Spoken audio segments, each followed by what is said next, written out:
આંતરરાષ્ટ્રીય યોગ દિવસના કાર્યક્રમ સંદર્ભે માહિતી આપતા મ્યુનિસિપલ કમિશનર, આગામી તારીખ 21 શનિવારના રોજ આંતરરાષ્ટ્રીય યોગ દિવસની ઉજવણી થવા જઈ રહી છે, ત્યારે વડોદરા મહાનગરપાલિકા દ્વારા આયોજિત થનાર કાર્યક્રમ સંદર્ભે મ્યુનિસિપલ કમિશનર અરુણ મહેશ બાબુએ પત્રકાર પરિષદ યોજી માહિતી આપી હતી. વડાપ્રધાન નરેન્દ્ર મોદીના માર્ગદર્શન હેઠળ સમગ્ર વિશ્વમાં વિશ્વ યોગ દિવસની ઉજવણી કરવામાં આવતી હોય છે, ત્યારે આ વર્ષે પણ રાજ્ય સરકારની સૂચના અનુસાર વડોદરા મહાનગરપાલિકામાં યોજનાર યોગ દિવસની ઉજવણીના સંદર્ભે પત્રકાર પરિષદ યોજી મ્યુનિસિપલ કમિશનરે માહિતી આપી હતી. વડોદરા શહેરમાં કુલ 36 જગ્યાઓ પર આ વખતે આયોજન કરવામાં આવ્યું છે. ખાસ કરીને ચોમાસાની સિઝન ચાલી રહી છે, ત્યારે વરસાદને ધ્યાનમાં રાખીને તમામ પ્લાનિંગ કરવામાં આવી રહ્યું છે.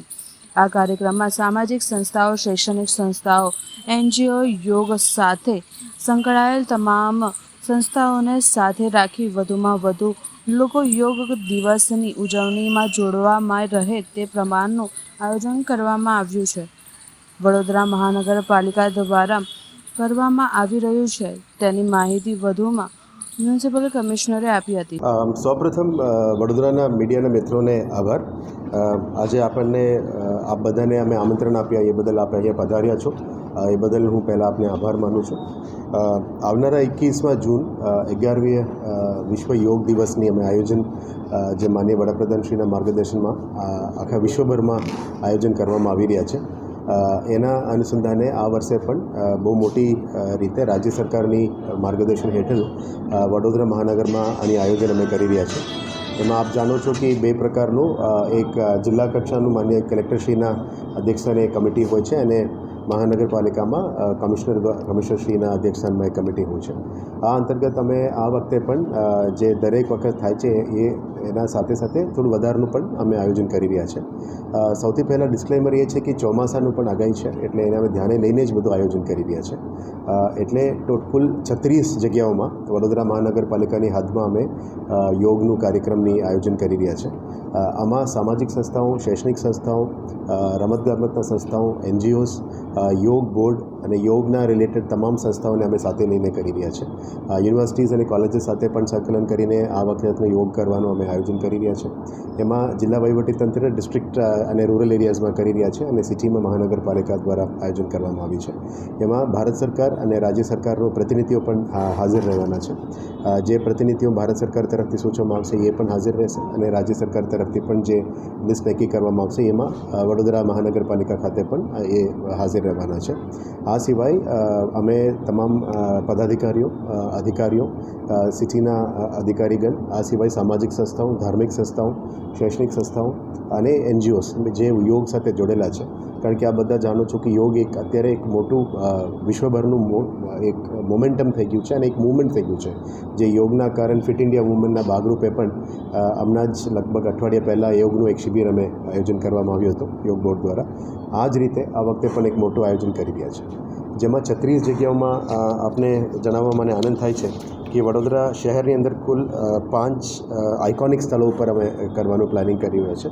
એમાં મહારાજા સયાજી યુનિવર્સિટી, લક્ષ્મી વિલાસ પેલેસ, સુરસાગર તળાવ, હરણી પાર્ક અને કમાટી બાગ એ જગ્યામાં અમે કરી રહ્યા છે. પણ ચોક્કસ ચોમાસાની વરસાદની આગાહી છે એટલે અમે ધ્યાને લઈ રહ્યા છીએ કે આવા સંજોગોમાં અમે ઇન્ડોર એરિયામાં એને શિફ્ટ કરવાનું પણ આયોજન કરી રહ્યા છે. એમાં યોગ બોર્ડ અને યોગ સંસ્થાઓ જે વડોદરામાં એક્ટિવ છે એને પણ સાથે લઈને કામગીરી કરી રહ્યા છે.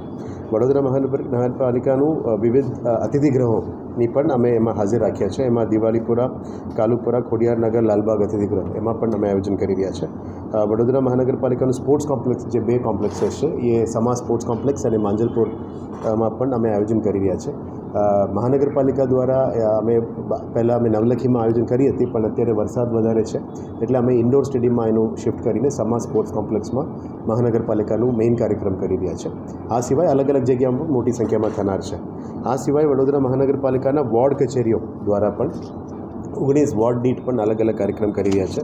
એમાં Chhani, Sama, Kamatibaug, Alkapuri, Indrapuri, Ambedkar hall, Deepika garden, ward number 8ની અતિથિગૃહ, સપના વાવેતર હોલ, દિવાલીપુરા અતિથિગૃહ, અકોટા સ્ટેડિયમ, દીપક એમ્ફીથિયેટર, સુરસાગર, પછી રેવા પાર્ક, પૂજા પાર્ક, લાલબાગ, માંજલપુર અને મકરપુરા આટલા જગ્યાઓમાં.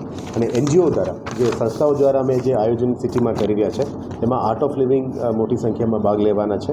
અખિલ વિશ્વ ગાયત્રી પરિવાર પણ છે. નારાયણ સેવા સંસ્થા છે, શ્રી કલા કેન્દ્ર તરફથી પણ થનાર છે.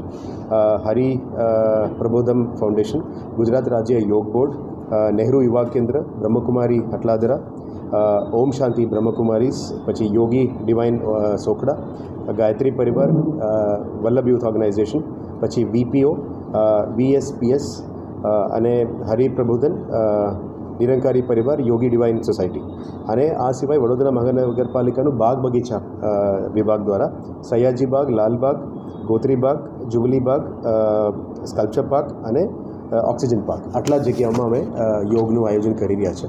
અમે આશા રાખીએ છીએ કે દરેક જગ્યામાં એની જે સહયોગમાં જે પણ વસ્તુઓ અને એ સામગ્રી પણ કરવી રહેવાના છે. સમા સ્પોર્ટ્સ કોમ્પ્લેક્સની જગ્યામાં અમે જે સવારે 6 વાગે કાર્યક્રમ રાજ્ય સરકાર દ્વારા જે સૂચવેલા છે એ કાર્યક્રમ અમે આયોજન કરી રહ્યા છે. એમાં ભારત સરકારના એક પ્રતિનિધિ આવવાના છે અને રાજ્ય સરકારનું પણ એ આવવાના છે. એ નક્કી થઈ રહ્યા છે. ટૂંક સમયમાં અમારા લિસ્ટ ફાઇનલ થઈ જશે. અત્યારે કન્ફર્મેશન હેઠળ છે. એટલે તમામ મીડિયાના મિત્રોને પણ આમંત્રણ છે. આ પણ આવીને યોગની ભાગ લો અને યોગના જે આનંદ અને ફિટ ઇન્ડિયા મુવમેન્ટને અમે સક્સેસ કરવા માટે અને માનનીય વડાપ્રધાનશ્રીએ આખું મુવમેન્ટ બનાવ્યું છે એને પણ સફળ બનાવવા માટે આપની સહયોગ હું અપેક્ષિત કરી રાખું છું. નહીં, આપણે આયોજન કરી રહ્યા છે. એ લોકો પણ અલગથી નાનું આયોજન કરી રહ્યા છે, પણ we are coordinating with them on this. Thank you.